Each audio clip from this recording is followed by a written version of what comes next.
અમેરિકાની immigration કોર્ટ્સમાં pending કેસોનો આંકડો 37 લાખ સુધી પહોંચી ગયો છે અને હાલ દેશમાં રોજના સેંકડો અનડોક્યુમેન્ટેડ લોકોને અરેસ્ટ કરવામાં પણ આવી રહ્યા છે. ત્યારે નવા ઇમિગ્રેશન જજીસને અપોઇન્ટ કરવાને બદલે 20 જજીસને ફાયર કરી દેવાના ડોનાલ્ડ ટ્રમ્પના ઓર્ડરની અમેરિકન મીડિયામાં ખૂબ જ ચર્ચા પણ થઈ રહી છે.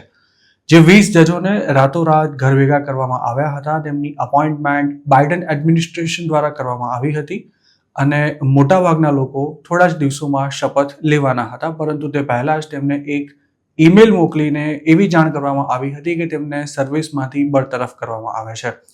ટ્રમ્પ એડમિનિસ્ટ્રેશને જે જજીસની હકાલપટ્ટી કરી હતી તેમાં બોસ્ટનના કેરી ડોયલનો પણ સમાવેશ થતો હતો, જેમને પોતાનો ચાર્જ એક અઠવાડિયા બાદ સંભાળવાનો હતો. અમેરિકન ન્યૂઝ ચેનલ CBS સાથે વાત કરતા કેરી ડોયલે જણાવ્યું હતું કે સરકારના આ નિર્ણયને કારણે ઇમિગ્રેશન કોર્ટના બેકલોગમાં રોકેટ ગતિ વધારો થશે.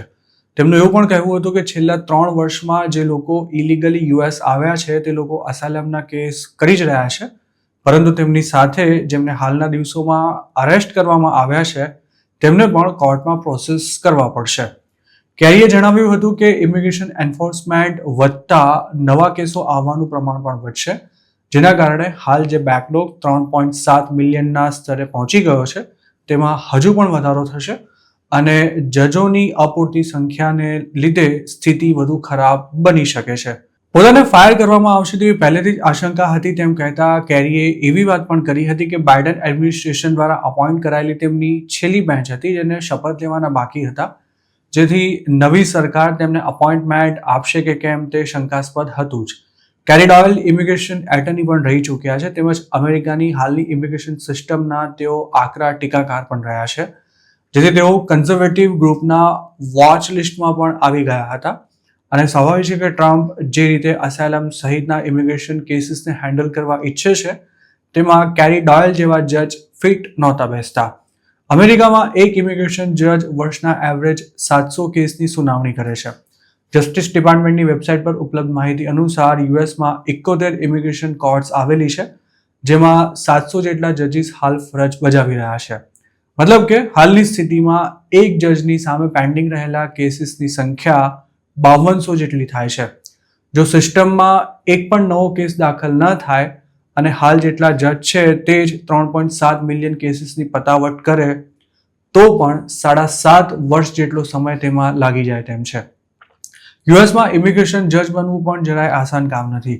તેના માટે લોની ડિગ્રી હોવાની સાથે ઇમિગ્રેશનના કેસો લડવાનો 7 વર્ષ જેટલો અનુભવ હોવો પણ જરૂરી છે.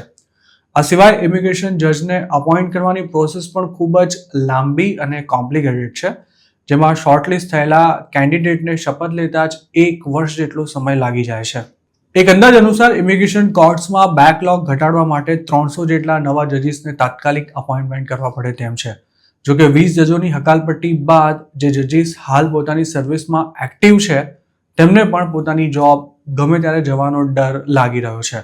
CBSના રિપોર્ટ પ્રમાણે જજીસ સહિતના ફેડરલ કર્મચારીઓને રિપ્રેઝેન્ટ કરતા યુનિયનના પ્રેસિડેન્ટે એવું જણાવ્યું હતું કે હાલના જજોમાં પોતાની નોકરીની સલામતીને લઈને ડર તો છે જ, પરંતુ સાથે સાથે તેમની કામગીરી પર પણ તેનો પ્રભાવ જોવા મળી શકે છે. આ ઉપરાંત જેમના પ્રોફેશનમાં આવવું છે તેમના પર પણ હવે ટ્રમ્પની પોલિસી અનુસાર કામ કરવાનું પ્રેશર રહેશે. ઉલ્લેખનીય છે કે બાઇડન એડમિનિસ્ટ્રેશનની છાપ ઇમિગ્રન્ટ્સ પ્રત્યે ઉદારવાદી વલણ ધરાવતી સરકાર તરીકેની હતી અને તેમના જ શાસનકાળમાં અમેરિકામાં લાખો ઇલીગલ ઇમિગ્રન્ટ્સ ઘૂસી ગયા હતા. બાઇડન દ્વારા નિયુક્ત કરાયેલા જજ પોતાના પ્લાન અનુસાર કામ નહીં કરે તેવી આશંકાએ જ ટ્રમ્પ એડમિનિસ્ટ્રેશને તેમને ફાયર કર્યા હોવાની શક્યતા પણ નકારી શકાય તેમ નથી.